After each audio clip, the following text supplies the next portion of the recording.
அனைவருக்கும் வணக்கம். இப்பொழுது தியானம், அதில் நறுமண தியானம் எப்படின்னு நம்ம அதை பற்றி சில குறிப்புகள் பார்ப்போம். அந்த வகையில் நம்ம அடுத்ததாக பார்க்க போகிறது, ஆதி காலத்திலே இந்த நறுமணங்கிறது மன கிளர்ச்சியை தூண்டும் ஆற்றலை உடையது. சரிங்களா? அதனால் நம்ம இந்த சமய சடங்குகளில் இந்த தெய்வத்தை வணங்கும் போதோ ஏதோ ஒரு பண்ணும்போது அது நம்ம ஒரு நறுமணத்தினால நம்ம ஒரு புத்துணர்ச்சி அடைகிறோம். சரிங்களா? இப்போ அதனால என்ன ஒரு உடல் ரீதியான பாதிப்பு ஏற்படுதுன்னா, நாம் எந்த மனத்தை முகர்கின்றோமோ அது நமது உடலை பாதிக்கும். இதற்கு காரணம் என்னவென்று, நம்ம இப்போ வீட்டில் ஏதோ ஒரு பகுதியில் நெருப்பு பிடிச்சிருக்கோம். அது அந்த கருகுன வாசம் நமக்கு அடிக்கும். ஃபஸ்ட்டு என்ன ஆகுது, அந்த மனம், அந்த வாசனை தான் நம்ம மூக்குக்கு வருது. அந்த மூக்கு மூலிமா இங்கே கரு இருக்குது, இங்கே புகை இருக்குது அப்படின்னு நம்ம பார்க்குறோம். அப்படி பார்க்கும்போது என்ன ஆகுதுன்னா, நம்ம சரி இதோட மூளை தொடர்படுத்தி பார்க்குறோம், இங்கே தான் இப்படி இருக்கும் அப்படின்னு சொல்லிட்டு நேராக போய் அங்கே போய் பார்த்து நம்ம அந்த கருகுன இடத்தையோ அந்த கருகுன பாத்திரத்தை நம்ம ஆஃப் பண்ணிடுறோம். இதற்கு காரணம் அந்த மனம் என்கிற வாசனை. சரிங்களா? அந்த மூக்கின் மூலம் நுகரும் வாசனை. சரிங்களா? அடுத்து என்ன சொல்கிறாங்கன்னா, கற்பனை தோற்றத்திற்கும் உண்மைக்கு உள்ள வேறுபாட்டினை பிரித்து அறியாதது என்பவை ஆகும். நம் மகிழ்வுறுத்தும் ஒரு விஷயத்தை நாம் நினைத்தால் உடனே மூளை மகிழ்ச்சி அளிக்கும் திரவங்களை சுரக்க செய்கிறது. அதனால் நம் உடல் ரீதியாக மகிழ்ச்சியை உணர்கிறோம்.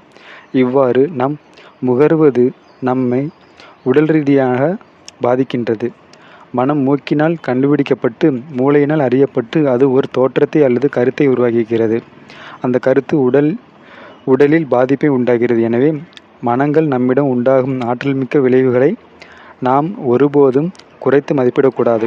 அவை நமது மனநிலையை உயர்த்தும் அல்லது தாழ்த்தும், நமக்கு இன்பம் அளிக்கும் அல்லது துன்பம் அளிக்கும். நறுமண நிவாரணம். நாம் முகரும் மனம் நம்மை உடல் ரீதியான பாதிக்குமென்றால், ஆதி காலத்திலிருந்து நறுமணங்களை நோய் நிவாரணிகளாக நாம் பயன்படுத்தி வருவதில் ஆச்சரியப்படுவதாக எதுவுமில்லை. நறுமண சிகிச்சையானது ஆயிரக்கணக்கான வருடங்களுக்கு முன்பே பயன்பாட்டுக்கு இருந்திருக்கிறது. இந்த சிகிச்சை கிமு 4500 வருடங்களுக்கு முன்பே சீனாவில் பயன்படுத்தப்பட்டுள்ளது என்று சான்றுகள் இருக்கின்றன. ஆதி காலத்தில் எகிப்தியர்கள் மூலிகை தைலங்களை நோய் நிவாரணிகளுக்காக அல்லது பிணத்தை நறுமண மூட்டி பேணி பாதுகாப்பதற்காக பயன்படுத்தினார்கள். மருத்துவத்தின் தந்தை என்று அழைக்கப்படும் கிரேக்க நாட்டின் சிறந்த மருத்துவரான ஹிப்போக்ரேட்டஸ், கிமு 460 377, தன்னிடம் வரும் நோயாளிகளுக்கு நறுமண மூலிகைகள் மற்றும் பொருட்களினால் சிகிச்சை அளித்தார். அதன் பிறகு கிரேக்க அறுவை சிகிச்சை மருத்துவரான கேலன் என்பவர் கிபி 130 201 இன்றியமையாத தைலங்களுக்கும் வாசனை திரவியங்களுக்கும் பெரும்பாலும் மூலிகையிலிருந்தே பெறப்பட்டுள்ளன. மத்திய ஐரோப்பியாவில் நோய் நிவாரிகளான மூலிகைகள் பயன்படுத்தப்பட்டுள்ளன. மறுமலர்ச்சி கால இங்கிலாந்தில் அதன் ராணி எலிசபெத் நறுமண மூலிகைகள், பொடிகள் மற்றும் தைலங்களை ஆதரித்துள்ளார். அதன் பிறகு ஐரோப்பியாவில் உள்ள ஏராளமான மருத்துவ வல்லுநர்கள் இன்றியமையாத தைலங்களில் மருத்துவ பயன்களை அறிந்து நூல்கள் வெளியிட்டுள்ளனர். இன்று நறுமண சிகிச்சையானது நோய்களை குணப்படுத்தவும் உடல் ஆரோக்கியத்தை பாதுகாக்கவும் பரவலாக பயன்படுத்தப்பட்டு வருகிறது. நறுமணங்களின் ஆற்றலை பயன்படுத்தும் முறை. நீங்கள் செய்யும் தியானத்தில் நறுமணங்களை பல்வேறு வழிகளில் பயன்படுத்தி கொள்ளலாம். உதாரணமாக, நீங்கள் தியானம் செய்வதற்கு ஏற்ற சூழலை அவற்றின் மூலம் உருவாக்கலாம். நறுமணமிக்க ஊதுபத்திகள், சாம்பிராணி மற்றும் கம்ப்யூட்டர் சாம்பிராணி போன்றவற்றை பயன்படுத்தலாம். ஒரு பாத்திரத்தில் சிறு தண்ணீர் ஊற்றி அதில் வாசனை தைலத்துளிகள் சில சேர்த்து அதன் அடியில் ஒரு மெழுகுவர்த்தியை ஏற்றி வைத்தீர்கள் என்றால் அதிலிருந்து வரும் மனம் நீங்கள் தியானம் செய்யும்போது அறை முழுவதும் பரவிவிடும். இப்பொருட்கள் அனைத்தும் தாராளமாக கடையில் கிடைக்கின்றன.